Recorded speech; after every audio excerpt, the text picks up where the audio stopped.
What's good, Raider Nation? Welcome to the show. I'm Spicy Raider Girl here with my friend Kenny King. It's draft week, and we're that much closer to seeing who the Raiders are going to pick. It's almost time.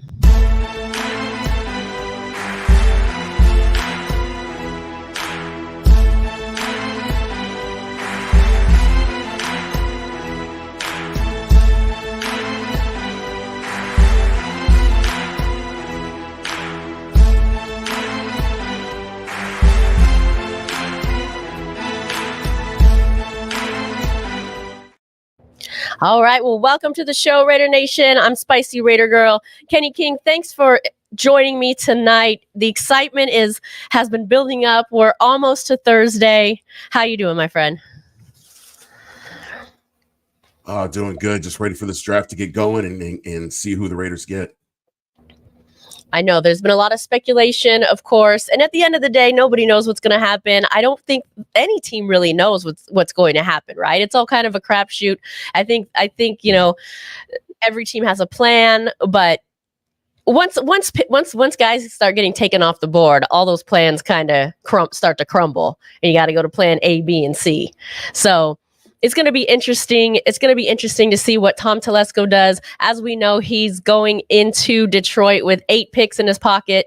How do you feel with Tom Telesco at GM? I mean, there's no secret that the Raiders haven't been super successful over the recent years with draft picks. Does it put you more ease with a veteran like Telesco going in there and the success he's had at not only or with the Chargers, but with the Colts as well?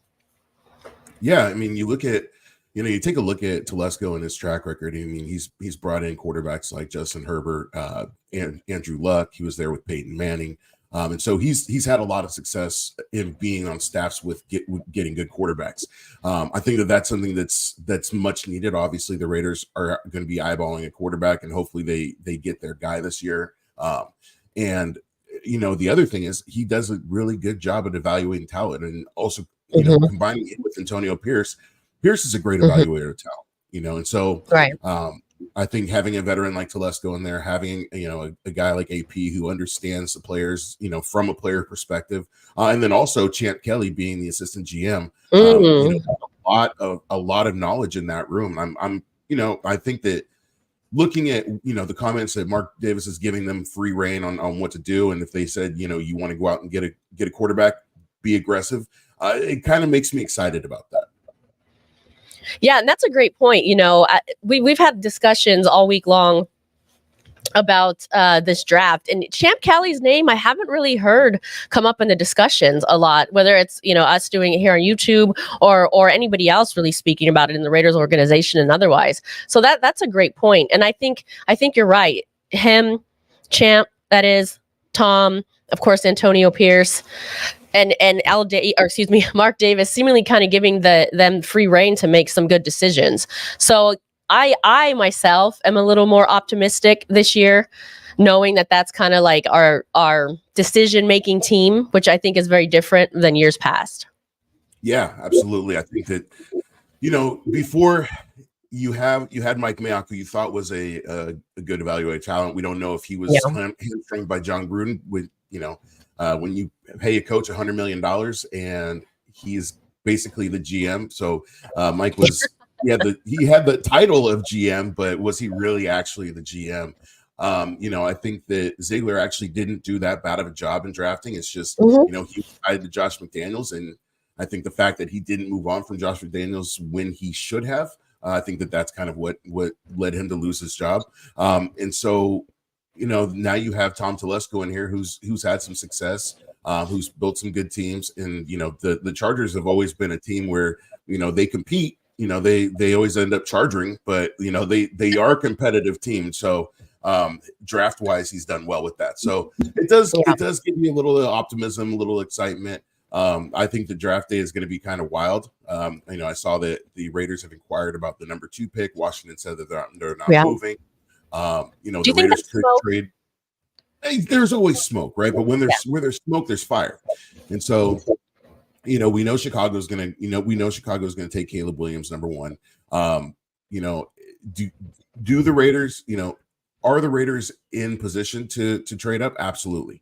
I think that if they're going to make a trade and they're going to try to get Jaden Daniels, it's going to have to be the second, third, or fourth pick, and it's really going to be dictated by what Washington wants to do and who Washington really likes. Now, I know that some people are worried that Washington may take Jaden at 2, but I've also been hearing a lot of Cliff Kingsbury being enamored with Drake May, and Drake May fits that air raid offense that Cliff runs a little bit better. So fingers crossed they take Drake May. And also, why would they trade away Sam Howell if they weren't going to get a quarterback? So, well, and speaking of trading up for getting their guy, it's risky, right? Because as you mentioned, if Washington is firm about keeping their number 2 pick and they trade to, say, the 3rd spot, because that's where New England is, and New England has said they are flexible and they are willing to trade with the right deal. However, it's still risky, right? Because there's a lot of great quarterbacks in this draft, and there are a lot of teams that need quarterbacks. So even with that trade, it doesn't necessarily mean that the Raiders are going to get, quote unquote, their guy, which we think their guy is Jaden Daniels, right? I mean, so you almost have to be comfortable making that when you make that trade up. If Jaden does go, okay, then like you said, are you comfortable with the Drake May? Are you comfortable with any of the other quarterbacks that are still there? And I think that's the big risk. Are you going to be comfortable with, hey, we made this trade to 3, hypothetically speaking, and our guy's still gone? Yeah, and I think that's going to be the biggest thing. Is there, in order to make that trade to 3, it's going to have to be, if they can't get 2, if they make the trade to 3, you got to wait until you see what pick 2 is. Because if Jaden Daniels gets picked at 2, then I'm staying put at 13. Fair enough. And then you hope Michael Penix falls to you at 13. That's really the way I look at it, because you go all in for your guy. You don't go all in for your backup plan. Right. And we've seen the Raiders make weird trades like that before and get who they thought was their guy or who the reach was, and it just hasn't panned out. And so that's also why I feel like going all in for your guy, it's not a bad move, because out of the past 15 years, the Raiders have only retained one of their first round picks, and that's Colton Miller. Jacobs is gone, Henry Ruggs is gone, Damon Arnett's gone. Some guys aren't even in the league anymore, and so I'm okay with giving up 3 first rounders if we get the quarterback of the future, because look, we haven't gotten anybody of the future yet. But do you think that's too risky? I mean, I actually think it's a little too risky. I would like the Raiders to stay where they are, to be honest. And I get, high risk, high reward type of thing, but we never know how these quarterbacks are going to pan out, right? There's a 40%, I think, success rate or something like that. So, I mean, is this going to be the actual franchise quarterback? We'll never really know that. So is it worth risking so much? I personally don't think so. But if they do go up and get their guy, then to me, okay, now I'm thinking about what are kind of our next moves, right? Because I don't actually think, I'm not one of those people that think that the Raiders are a quarterback away from a Super Bowl championship. I think there are a lot more parts, especially in the division that they're in and being in the AFC West. I mean, you kind of have to look at this like player for player. Are these guys better than what KC has? Are these guys better than what the Chargers have? And I think that's kind of how you have to gauge it. So for me, with that said, I think it's too risky. Good, fair point. I think that they're not a quarterback away, but they are a few pieces away, and they're much closer. They're much closer now than they were last season or the season before. I think that even just adding a guy like Gardner Minshew, just a young, gritty player who kind of embodies the Raider spirit and has a little bit of Ghost Stabler in him. He's somebody who can come in and insert and be serviceable. I mean, he took the Colts to the playoffs, and so the Colts were not a good team last season, and so he was able to go in there and do that. I think that if the Raiders stay put or if they draft a quarterback, you have the ability to have him sit on the bench and learn. there are some pieces. You know, the Raiders lost Josh Jacobs, who was a big Mm-hmm. loss. You know, you're going to see Zamir White get a little bit more. You got Alexander Madison who's coming in. But I do see the Raiders, you know, potentially taking another running back. You know, the Raiders need depth at offensive line. Thayer Munford will probably be starting at right tackle, but how do we address the right guard position? You know, defensively, the defensive line is stacked as it's ever been. I think that, you know, you finally have, you know, Christian Wilkins, who's a top 3 defensive tackle. You've got Max Crosby, who's all outwardly, and Malcolm Kuntz is coming into his own. You know, and so, you know, defensively, I think, you know, we're a DB and maybe a linebacker away, but these are all pieces that can be added through the draft. Yeah, I agree with you, and I think we're really going to gauge what the other teams do at the top of this draft, because then we'll decide. I think the Raiders then will decide if they need those pieces. You mentioned it. They do need some other positions, right? I think most notably offensive line. The Raiders only have 2 guys under contract that go beyond next season. They also need some deep coverage on the defense at corner. So I think if you're not really going to get that quarterback that you know is going to, or not know, we never know, that you're very confident is going to be the franchise guy, I think the Raiders need to pivot and address those other needs. Because look, the first 3 teams need quarterback, right? I'll put the in case anyone, you know, doesn't know exactly. Here's the lineup. So Chicago, Washington, New England have picks 1, 2, and 3. All of them are in the market for a quarterback. Yeah. You know, I mean, it's a quarterback heavy draft, but it's also a quarterback needy draft. So that's right. That's the crazy thing about it. And I feel like it's going to be a crazy draft night. I feel like there's going to be teams they're going to jump and they're going to, you know, make some crazy picks because of the fact that, you know, there's going to be so many players taken off the board. I mean, we just look at I'm looking at like projections of what draft could look like. And, you know, I'm seeing a projection of, you know, Caleb Williams, Drake May, Jaden Daniels going in the first 4. That'd be Marvin Harrison going to 3rd. And then, you know, I mean, and then it just kind of starts getting crazy. One of the mocks that I saw has, you know, the Raiders taking Latu from UCLA, who's another edge.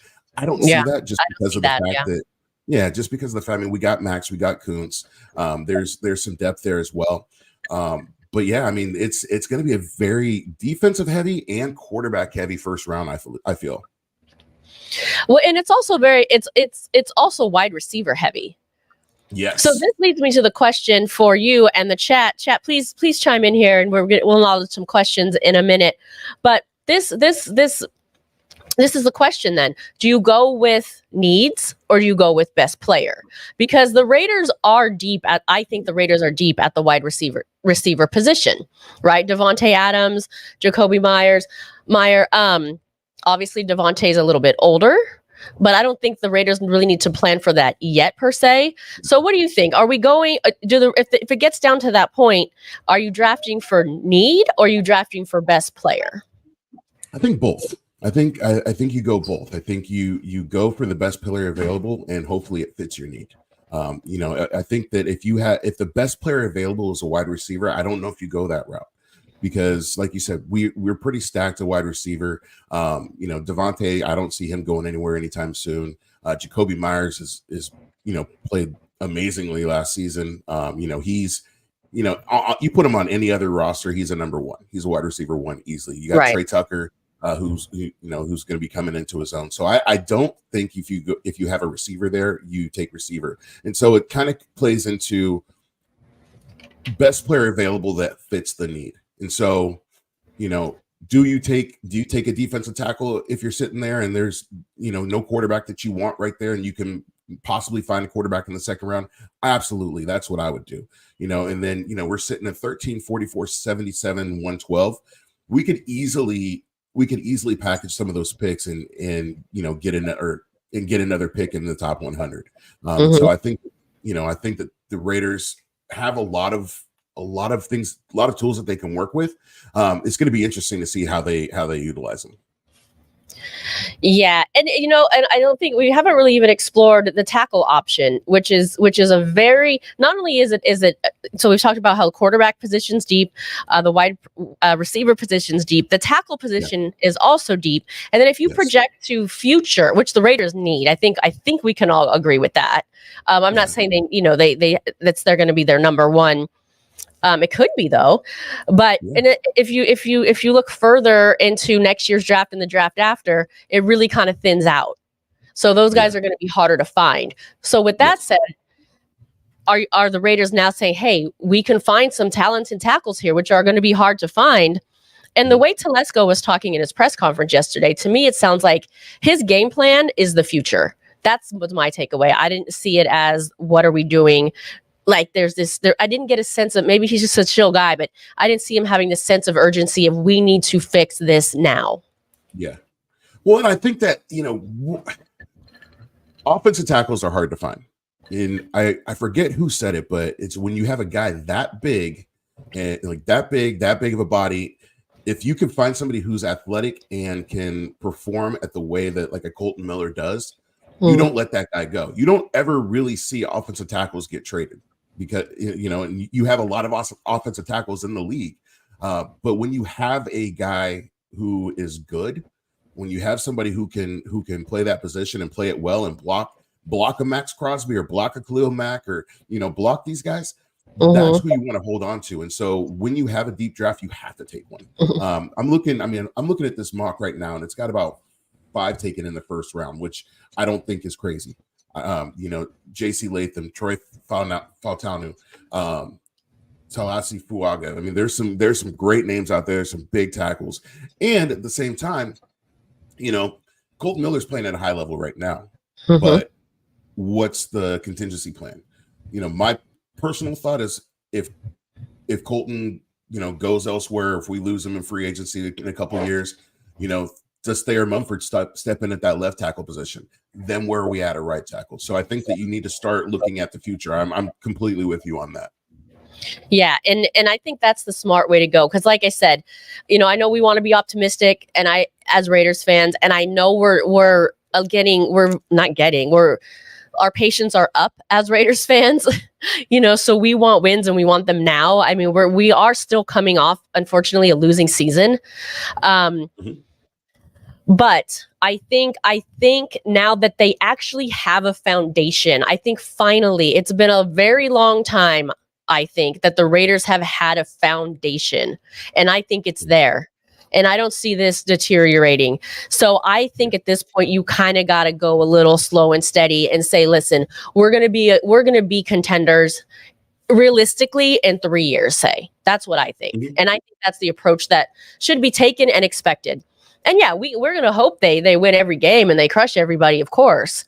But I think manage expectations a little bit and let's plan for the future. Yeah, I agree with that. I also look at the fact that the Kansas City Chiefs just won in our house. We have not beaten them in Las Vegas. Right. We beat them on Christmas. That's great. But, hearing, Chiefs fans and hearing the Chiefs saying Arrowhead West and, we just won in your house and undefeated at Arrowhead West is the narrative, right? Yeah, exactly. So you want to shift that. You want to start stacking some wins against them, and you want to do it at home. But that's the team that you have to compete with. That's a team that if you want to be a contender in this league, you have to beat the Chiefs. They're at the top, and they didn't have a good season last year. They weren't good. Like they were decent, but they weren't as good as they had been. They just knew how to put the pieces together and get it going. Huh? Yeah. I think that says a lot, right? Yeah. Because they still found a way to win. Yeah. And that's really what the Raiders are up against. And I think that Telesco realizes that. I think he realizes that. And he knows what the Chargers can do as well. I mean, he put that team together. He drafted Herbert. He drafted Bosa. He was responsible for bringing a lot of those guys to that team. I mean, he built that team. Yeah. When you have somebody with the knowledge that he has of the AFC West, I think that's a wealth. That's a huge wealth of knowledge. He knows the Chargers organization inside and out. He knows he knows these players. He knows these players better than anybody. And I look at the Chargers. Justin Herbert's a decent quarterback. I think that he gets overhyped a lot. I'm not going to say that he's terrible, but I think that he does get overhyped a lot. He's a social media quarterback. And I'm curious to see what Jim Harbaugh is going to do his second time around in the league. Before he had a number one defense, he had a dynamic quarterback in Colin Kaepernick, and even Alex Smith was a good quarterback when he was there. He had talent on offense. He had one of the best offensive lines. He doesn't have all that now. And so is Harbaugh going to be as successful as he was in San Francisco? Also, I'm looking over at Denver. I know that they have a whole new system over there, but their number one quarterback is either going to be Jarrett Stidham or Zach Wilson. And Sean Payton, outside of winning the Super Bowl with Drew Brees, and Bountygate, who basically carried that team, I don't know if Sean Payton's the same coach that he once was. I think that he's overhyped. And so really my only target is on Kansas City. And so you need a quarterback that can compete with Mahomes. You need somebody who can put up, 24 points or more a game. Gone are these days where you can win with, 12 points, 19 points. You got to score in this league now. And so I think that's what you do is you build this team with the mentality that you're going to go in and you're going to bully teams. And so, big guys up front, speed at receiver, speed at running back, basically the way that Al Davis built the team over the years. Yeah. And, to kind of to your point, and I hope on this and I don't end up, eating my words later, but I've pretty much dismissed the Broncos for the season. I personally don't look at that as somebody that the Raiders, I think the Raiders are far superior to them. I think the Raiders should just destroy them and they shouldn't even be an issue. And hopefully that stays true. So to your point, maybe I am looking at the Chargers a little bit though. I know you kind of said you're really just looking towards the Chiefs. I think the Chargers and the Chiefs are somebody that the Raiders need to look into. And again, and you're thinking just Mahomes, not so much Herbert. So let me ask you this, with that said, how does the quarterback room sit right now as is? How do they measure up against Pat Mahomes, Justin Herbert? And then if you go further into that, say they made the playoffs, the quarterbacks are stacked in the AFC.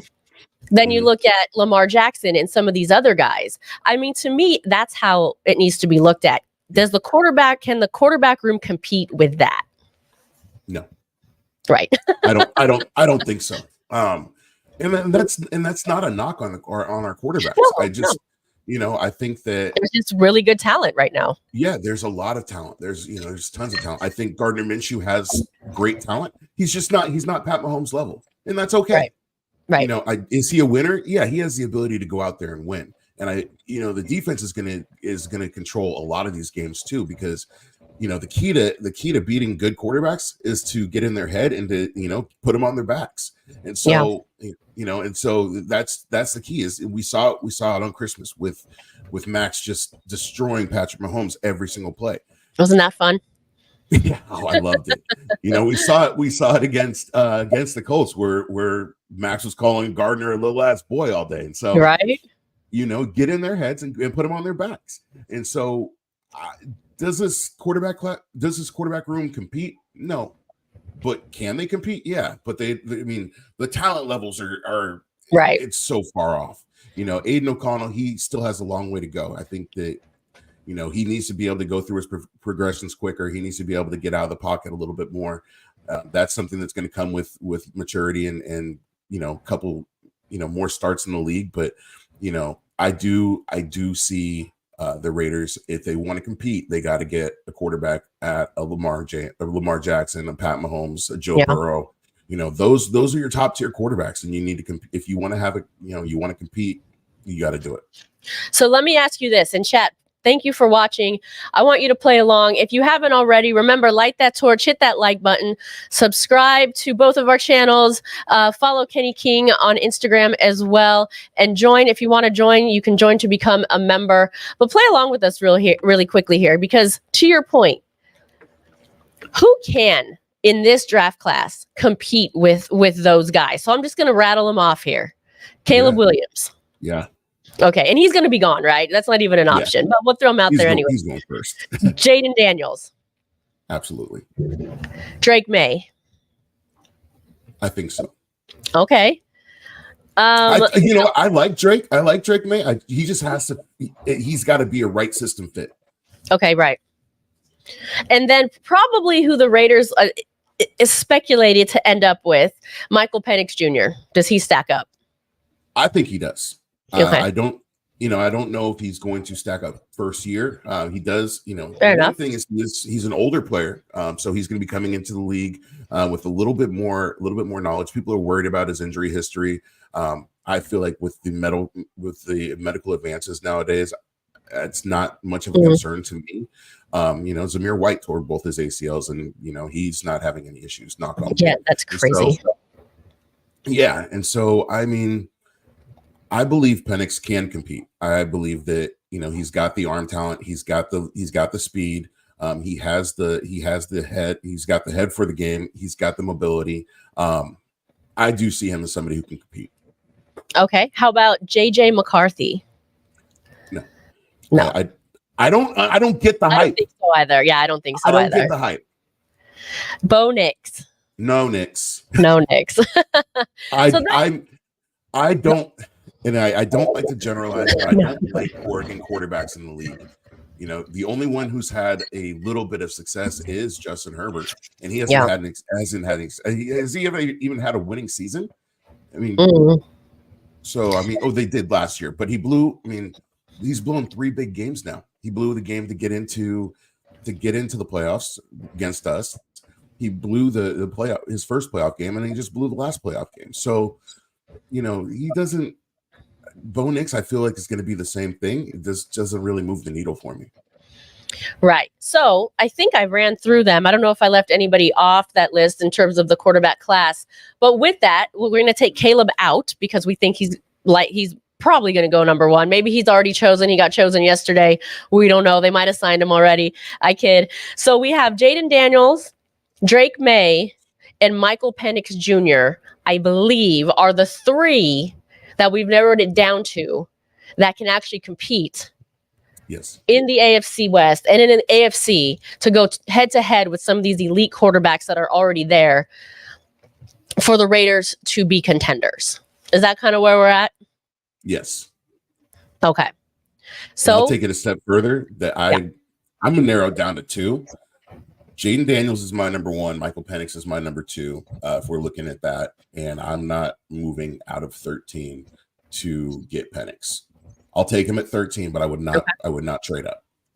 Fair enough, and that's kind of where I was going as well. If it's not that guy, then don't wait. To me, don't sell the farm. Don't get rid of all your draft picks and everything, and. Which leads me to believe that the Raiders probably, like you said, we're going to wait. They're probably going to wait till after pick 2, but the Raiders probably going to sit right there at 13. And if Penix is still around, I think they'll draft him. If Penix is not around, I think they're going to pivot to another position. Yeah. If Penix isn't there at 13, take an offensive tackle. Or dark horse candidate, Terrion Arnold. I like Terrion Arnold. I would take him at 13 as well. Yeah, let's get into that a little bit. Let's talk a little bit about because all of the guys that we've spoken about so far. Well, we've mostly focused on quarterbacks, but there's been a lot of talk about who's going to go top 10, top 15, things of that nature. We already know who's probably going to go number 1. Who are some of the dark horses? Who are some of those gems that you think are haven't quite shined yet, or at least haven't been talked about too much? Yeah, I mean, there's some guys that have been overshadowed just because of all the quarterback talk. But Quinion Mitchell, cornerback out of Toledo, is one guy that comes to mind. Terrion Arnold's another one, and then Byron Murphy, defensive tackle out of Texas. That guy is an absolute unit. So those are some guys that that could go top 15. Some guys that may there's the one that also stands out to me, and I like him because I like the name, but he's another Alabama guy. It's Kool-Aid McKinstry. That would be it's a fun pick for Vegas. Now you could actually trade back and get him. He looks like a later first round pick. And so those are the guys that are going to be more of the dark horse candidates. I do see a lot of teams reaching to get, I see teams reaching to get an offensive lineman, get an offensive tackle, potentially try to get some wide receivers. It also depends on, draft day trades. I saw somewhere that, Brandon Ayuk's he already requested a trade. That can be somebody that could go. I mean, Russell Wilson needs quarterback, or he needs wide receivers in Pittsburgh. Do the Steelers pull the trigger on that? So those are, I'm always curious to see what those draft day trades look like as well. Yeah, and that's what makes it fun and interesting, right? I think, and I probably for everyone in the war room as well. Yeah. And I think the Raiders are going to be ready to pivot either direction. Now, let me ask you this: current Raiders players have really responded to Antonio Pierce. We've seen it. We've seen their response physically, mentally, camaraderie. So, what type of developer do you think AP will be to this? Really, his first draft class as a head coach. And do you think that he's going to be that motivator, the guy that they believe in and respect, the way that he has already done with the current players? Yeah, I think that the level of respect that he has with the current players and around the league is huge. I think that he will be a solid developer of talent, and he also surrounded himself with some great coaches. I mean, he put together the Avengers of coaches. I mean, he's got two former head coaches on his coaching staff. He's got he's got championship coaches on his coaching staff.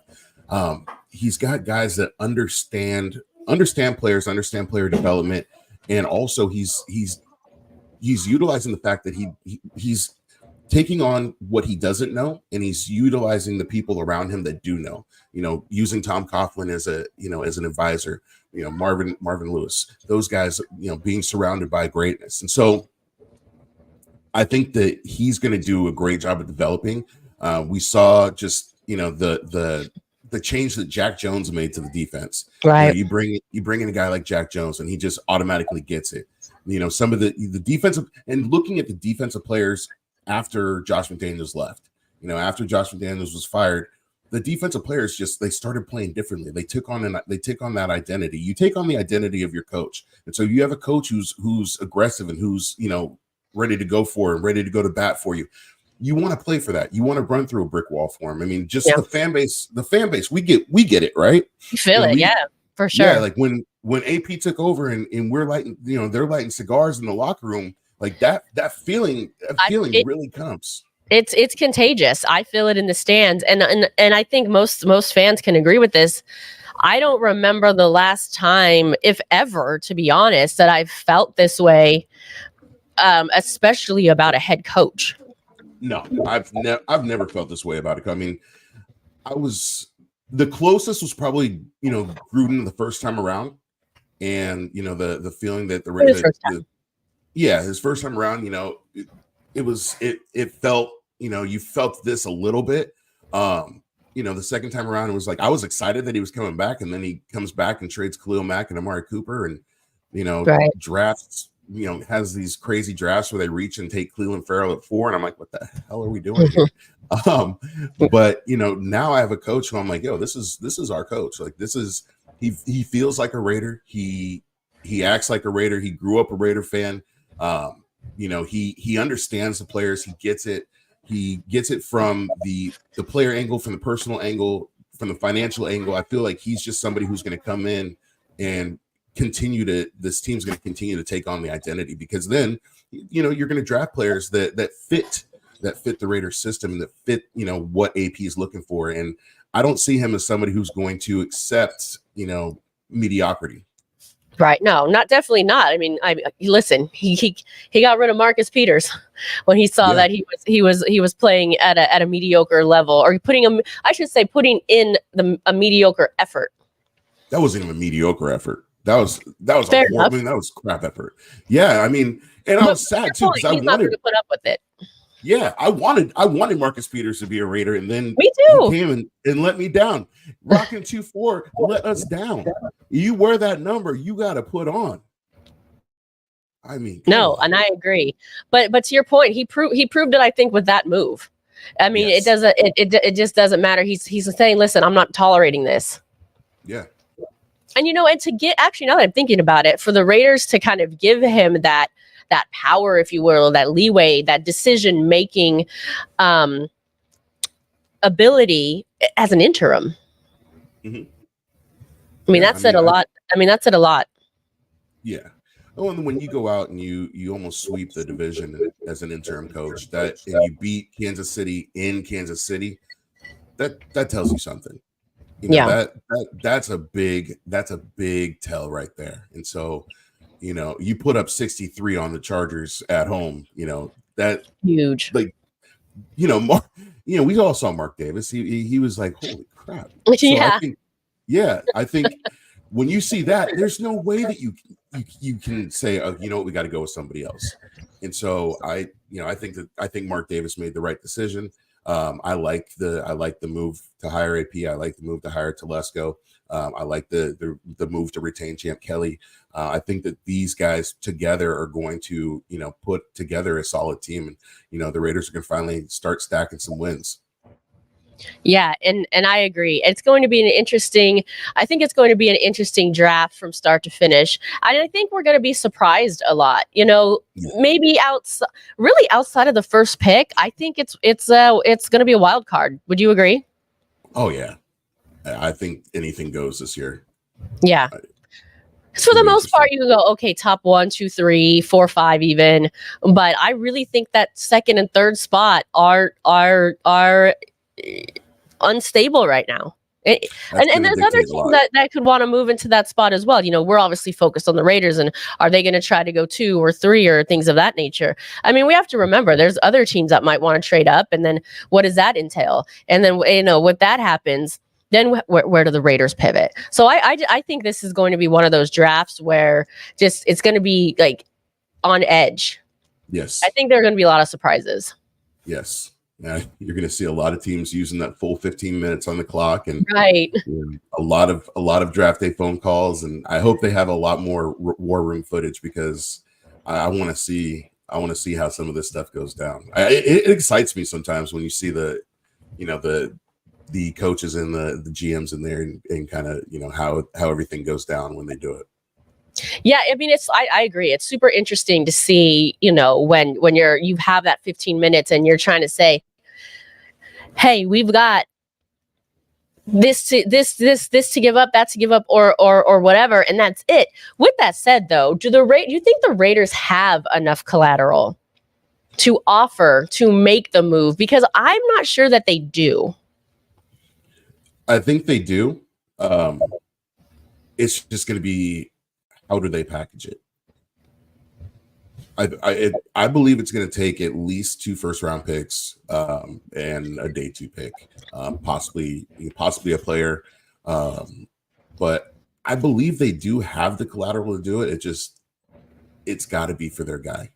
If you're going to make that decision, you have to be 1,000,000% positive that this is your guy and that you're willing to do whatever it takes to get him and stand by him, because this is really going to be the decider of your job. If you give away the future and the guy doesn't pan out, that's what happens. So you got to be 1,000,000% positive. Well, and in that scenario, then I think it's got to be number 2. I think the first pick has to be chosen. I mean, and then the Raiders really have to go, okay, we need to get in there at number 2. Yeah. And really say, and I think it's going to take more than 2. I think it's 2 first-round picks. I think it's going to take 3. I think it's going to take a little bit more than that, and probably some personnel. And then if that doesn't work, and Washington decides for whatever reason they don't want Jaden Daniels, and he's still there at 3, then I think you go for that move. And at that point, I think it will cost them a little less. Yeah. It'd be interesting. It's going to be interesting.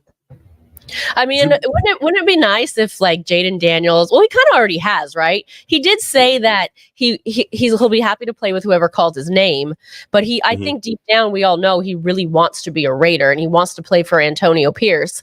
I mean, he was on the sideline for the game. He was in the locker room for the cigar party. He's already like kind of in the mix and in the culture. And I don't know, this might be kind of not a great look for someone who's undrafted, but wouldn't it kind of be nice if he was kind of say, you know, Washington, not really feeling you, and maybe just deter their decision-making process just a little bit. Well, he did say he was a little upset with the Washington's visit process because they brought all the top prospects in. Oh, and right. So it wasn't personalized. And so, you know, maybe that was just the little bit of jab that Washington needs. You know, of course you're going to play for whatever team drafts you. You're happy to be in the NFL, right? Right. But, you know, there's always preferences. And I believe, you know, that may hold a little bit of weight to it. Or you can just pull an Eli Manning and say, I'm not going to play for you. You're going to have to trade me. Right. You know, we saw. Or you can pull a Gronk, different position, but he just said he was straight up retiring, so they didn't trade for him. And then he's like, just kidding. Psych. Yeah. All right. Well, let's I know, you know, we've gone on for very long. I think you've had some very good insight. So thank you for that. But I do want to acknowledge the chat here because I know that they want to chime in just a little bit. So let's get right into it. John 510, thanks for watching. I think we kind of touched on this a little bit, but he says, I guess let's lay it flat out. Let's play GM. You can play in the chat with us as well. What would you all offer? Like, I guess specifically. And I think he's meaning to get to that 2 spot. I would give up 3 firsts, a second, and a 4th. Okay, that's a lot. Yeah. But it would be 3 firsts, swap first, obviously, 3 firsts, and then swap second round picks, and then that 4th. See, and it'd be a 2025 4th. Okay. And I agree with you. I think it will take something like that as well. I just personally, I don't know if I'm willing to give it. But maybe just for him because of all those reasons that I kind of just said. So I'm a little bit on the fence. Your franchise quarterback? I know, but we don't know that, right? We're hoping. That's the thing. Yeah. We're hoping. We never know how these things are going to pan out. I look at it like this. I really wanted CJ Stroud last year. CJ Stroud exceeded my expectations last season. I don't want to miss out on our guy again. Yeah. CJ wanted to be a Raider too. You know? Right. And so when you have somebody who is a great player and who wants to be a Raider, you got to draft that guy. Yeah, I agree. All right, let's see. Let's go. Ernest, thanks for watching. He says to get JD at 2, it's going to be 3 firsts, 2 seconds, plus a player ? And that I was thinking that too. Does a player come into factor? And if so, who? And is Minshew now on that list? Because remember, we're trying to trade up with a team that needs a quarterback. Mm-hmm. Why not? I mean, I like him, but if you're drafting your quarterback of the future, then why not have 2 quarterbacks on rookie deals in the quarterback room? You know, right. I believe Aiden O'Connell will be a great backup in the league. I think that he's somebody who's going to be in the league for a long time. I think that he has the ability to play and to be a starter on some teams. But, you know, if you're trading with a quarterback needy team, then give them a quarterback. And Gardner Minshew's not a bad quarterback. I believe that if he goes in that division, he's the second best quarterback in that division. You know, and so division based, sure. He's not bad. He's just little. Yeah, he's a little ass boy. Little ass boy. Scotty Waddy Raider 1 says he would offer, I should say, Minshew 2 firsts and a second. Is that a sweet enough deal? I'm not sure. Do you think that's a sweet enough deal? Minshew to get to number 2? Yeah. Yeah. Yeah, it just depends on if they want him. Because I feel like this for me is a little bit easier to swallow if that's if that's a sweet enough deal. Yes, because you're not losing something. You're not losing something like crazy, right? You know, it's like I said again. If you're getting your quarterback of the future, if I don't have a first round pick next year, that's okay. You know, right? You got your quarterback of the future. You don't have to worry about drafting a quarterback. It's one less piece that you have to get, and that's a huge piece. You know, it's hard to find. It's hard to find a great quarterback, and so if you get one, you hold on to it. Yeah, I mean, it is hard to find a great quarterback. I mean, you talk about how hard of a position is not only in football, but arguably the hardest position to play in all of sports, right? Yeah. Just because of the physicality that's needed, the leadership that's needed, the IQ that's needed, the work that has to be put in on and off the field. I mean, there are a lot of different hats that a quarterback has to not only wear, but succeed at and be the best at. I mean, we're not talking about you can do any one of these things okay, or even really well. You have to do them all great. Yeah. I mean, look at the Raiders' history. Since Rich Gannon, you had two quarterbacks who were good. You know, you had Jason Campbell, who unfortunately got injured, and then you had Derek Carr. And outside of that, I mean, you go down the laundry list. There's, Matt Leinart. There's, I'm just trying to pull out some names here. You had Tui, you had Mariota. I mean, there's just so many that just didn't pan out, and that we thought were going to be good. Aaron Brooks, just where you look at it, you're like, holy crap! Like, we had a lot of quarterbacks. The only team that had more than us was the Browns, and so when you have something that you can have continuity, those are the things you talk about. You want to have a coach that's going to be there for a long time. You want to have stability at coach. You want to have stability at quarterback. There's other things that are, you can plug and play. Wide receivers, they come and go. Running backs, they come and go. But the stability that you want is at your quarterback and at your head coach and at your offensive coordinator, at your defensive coordinator. That's how you keep having success. That's why teams like Kansas City are successful, because Andy Reid put together a good staff and they have great evaluators over there. So, you gotta pair with that. You got to match that. Definitely. I agree. Alpha and Omega Forever. He has an interesting scenario here. He says he has a feeling Caleb Williams is not going one. I don't see that happening. However, he thinks it could happen. Jaden Daniels will be number 1, Williams to Washington, and Penix to us at number 3 with an AZ trade. That's wild. I wouldn't go to Vegas and bet on that one. No. Caleb's already thrown with the Bears receivers. I mean, he was working out with Keenan Allen the other day. So, the fact that they're already working together, it tells me that Caleb knows he's getting picked at 1 overall. I wouldn't trade to 3. I wouldn't trade up to 3 to take Penix. I don't see the value in that. If he's there at 13, he's there at 13. But the only way I would trade up to get Penix is if you're like at pick 10 or more. But I'm not moving to 3 to take him. Yeah, I would agree with you. And we haven't even touched on this, so I'm glad a commenter put this in. Anonymous says, Mitchell after Penix Jr. What do you think about this? I actually think the Raiders could draft him. I think this could be a good option for the Raiders if they stay at this position. What do you think? I think it's a good move. I would do that. You could look at getting Mitchell in probably the 2nd or 3rd round. And so that is an option that you could go with.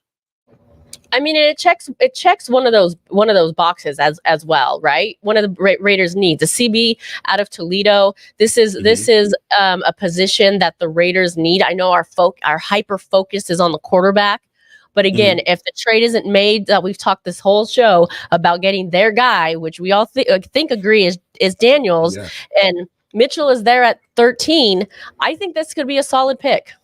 Oh, absolutely. I mean, he's what you want in a cornerback too, because he's big, he's physical, he's a ball hawk, he fits. And you put him alongside of Jack Jones and put Nate Hobbs at slot. I mean, that's a formidable defensive backfield.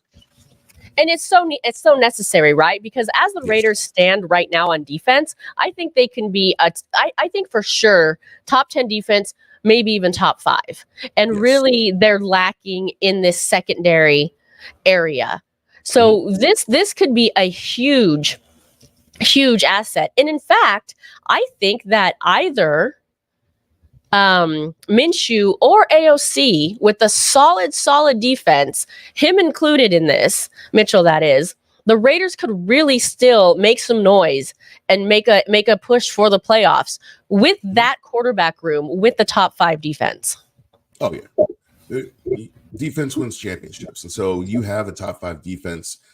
You have the ability to do, be a little bit less on offense. And we saw the Raiders defense took over some games towards the end of the season.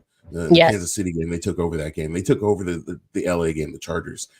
They took over the Denver game. And so, when you have a defense that's led by a guy like Max Crosby and they take on that identity and that hustle that Max has, and they see Max go out there with his knee where his knee could basically kill him, right. Like that it speaks volumes to not only, what Max is willing to do to play the game, but what this organization means to Max Crosby and how it feeds into everybody else. Everybody else wants a piece of that. Everybody else wants that, wants that intensity. And then you have a coach like AP who just embodies that as well. And so, yeah, I believe that, if you have a top 5 defense, you can definitely win with Minshew. I agree. And I think that, like you just said, that Mad Max mentality is it's contagious.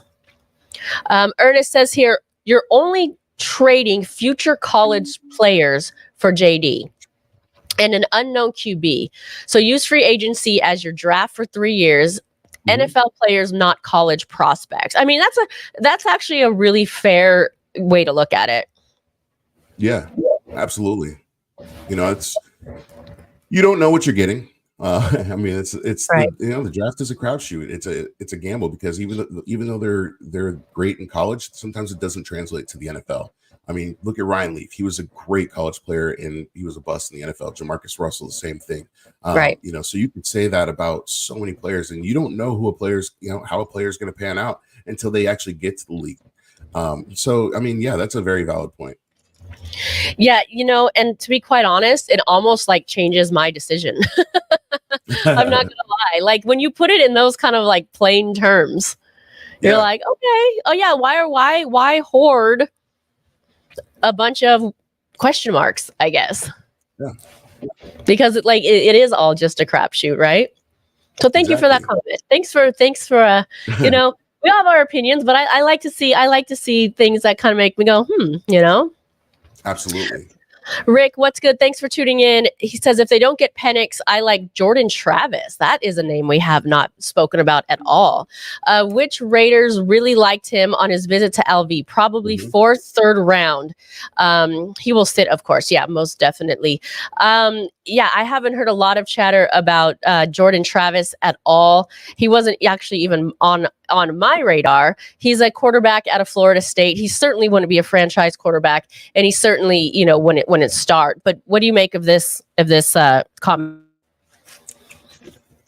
I don't know. I think at that point you take best player available. Yeah, and he wouldn't be best player available at that spot.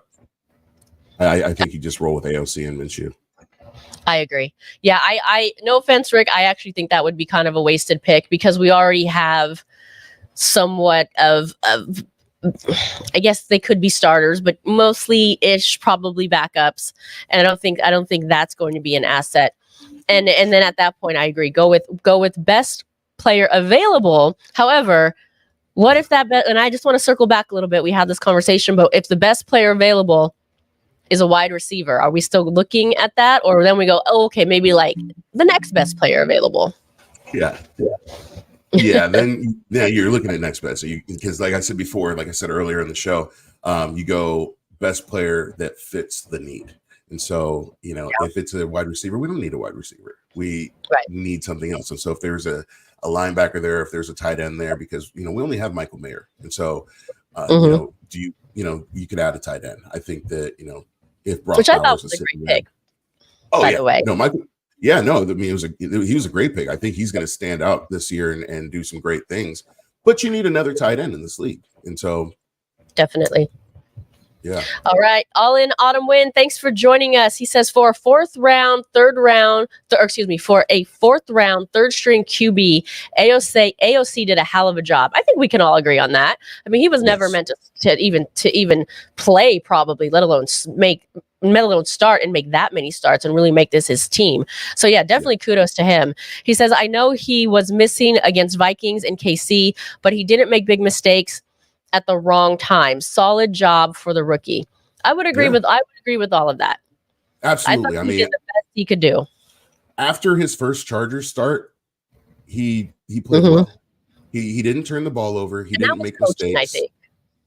Absolutely. I think that honestly, and this might be a bold take, but I feel that we would have lost more games towards the end of the season had Jimmy G been the starter. I think that I feel like Jimmy would turn the ball over and make bad decisions because we've seen him do it so many times. And Aiden was probably the best choice. He didn't score a lot of points. He didn't make a lot of good throws, but he also didn't mess up a lot. So I believe that he helped us win some of those games. Well, definitely. And I think Antonio Pierce thought the same, and that's why he didn't start him. I think he went on record saying, I'm going with AOC because he gives us the best chance to win. Yeah. So, I mean, you've got to go with obviously the man that's going to give you the best chance to win. And Pierce saw that in him.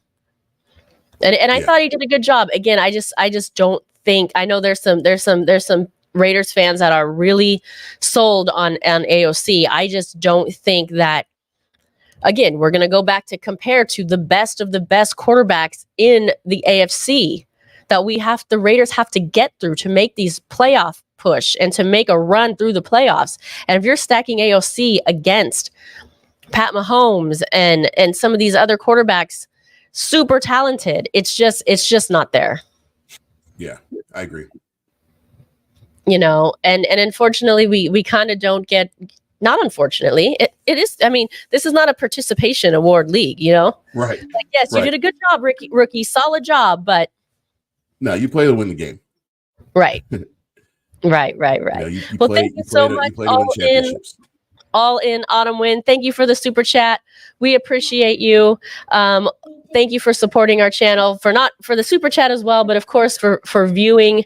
And thank you everyone that is viewing. Remember, light that torch by hitting that thumbs up button, subscribe, become a member. And he also says, "What up, playa? I'm talking to Spicy, not you, Kenny." Oh. That's funny. Thank you so much again. Well, we are almost up on our time here. So any final thoughts or any plugs? Tell everybody where they can find you, and then we'll get out of here. Yeah, you guys can find me. Easiest way is to you can catch me on Instagram at @the_Kenny King Jr. Also on Twitter at @KingKing_Jr. Every Wednesday, we go live, Black Team broadcast, live on YouTube, live on Twitter, live on Twitch. Check it out, me, Mike, Big Corey. And then we have the Real Talk with Kenny King podcast as well. Anywhere you can find podcasts. Awesome. Thank you for that. Thank you, chat, for watching. It's going to be an exciting week. Remember to tune in. Check out our shows all week as well. We're going to be on tomorrow night and Thursday. We're going to have a draft party. Everyone is welcome to join. We're gonna kind of extend our Monday Night Madness. We're only in our second week of Monday Night Madness, where we share the link and open the show to everybody. We're going to do that for our draft party, so it should be a fun one. Well, Kenny King, thanks again for joining us. Your insights were very helpful, I think, to everybody. We love hearing what you have to say. And do it with me, everybody, because we go out one way and only one way. Raiders!